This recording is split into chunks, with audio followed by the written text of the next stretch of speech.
first grew up listening to the radio and listening to Texas Daisy and Texas Ruby, Patsy Montana, and the Carter family, Sarah and Maybelle Carter, and there weren't too many girls in the business at the time, and that was about the, stint of the women in the country field.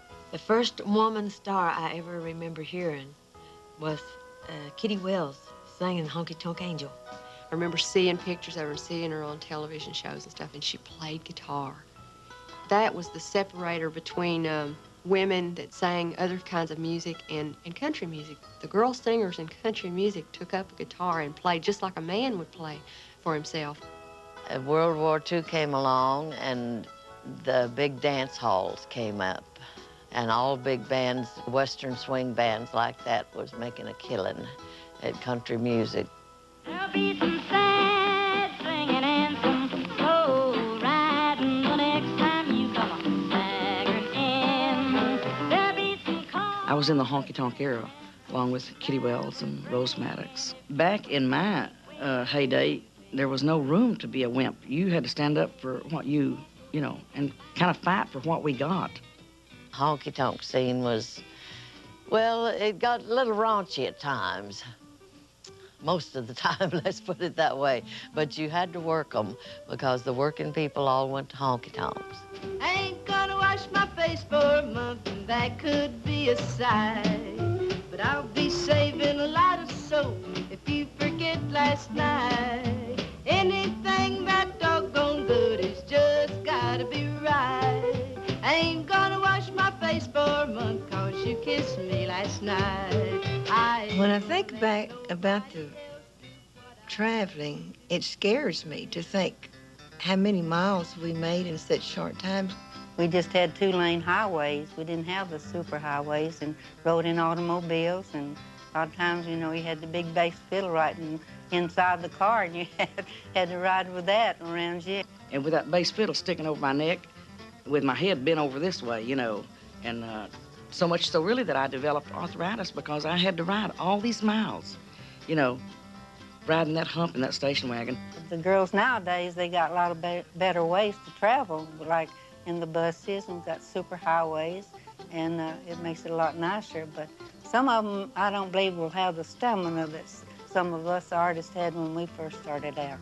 The beautiful Tennessee waltz. When Patti Page sang the Tennessee Waltz, she pointed the way to a whole new style in country music. By the 1950s, they had called it the Nashville sound. It was smooth and it was sweet. It was a perfect blend of pop music arrangements and the great country music lyrics.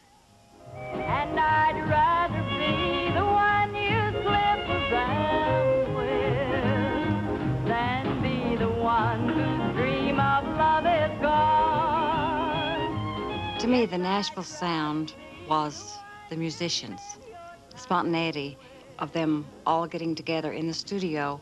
The musicians should be credited with that sound, and great producers like Owen Bradley. Country was making that transition from, quote, hillbilly for so long, which men fit into that role, I think, better than women. When I came here, first of all, I had to write for men because men were your basic artists. We were told that songwriting was a closed operation.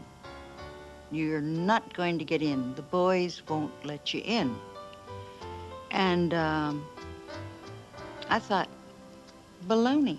Women weren't supposed to know anything about the business. Women weren't supposed to have that many artistic ideas. There were probably a lot of great women's songs floating around, but they didn't have the right connections to get anywhere. We were told women didn't sell. And I couldn't believe it then because there was Peggy Lee, there was Patti Page, there was Joni James. What are they talking about? Probably the woman who embodied the Nashville sound more than anyone was Patsy Cline. Absolutely. Now someone else will hold you just the way I used to do.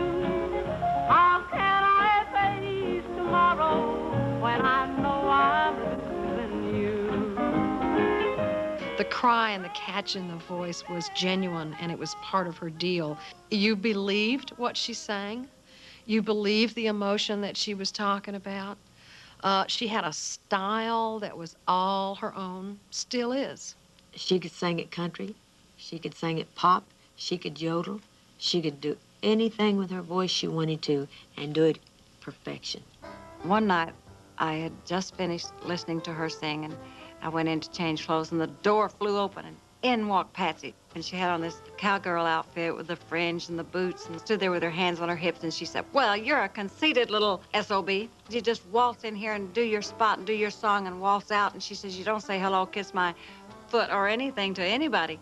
And I said, "Now, wait just a minute. When a newcomer comes to town, it's the people that live there that make them feel welcome. They ain't a damn soul made me feel welcome here." And boy, she backed up and she laughed. When she laughed from here, you know, all the way up, and you could hear her a block away. She says, "You know, you all right, honey." Said, "Anybody that'll talk back to the Klein is all right." She says, "And we're gonna be good friends."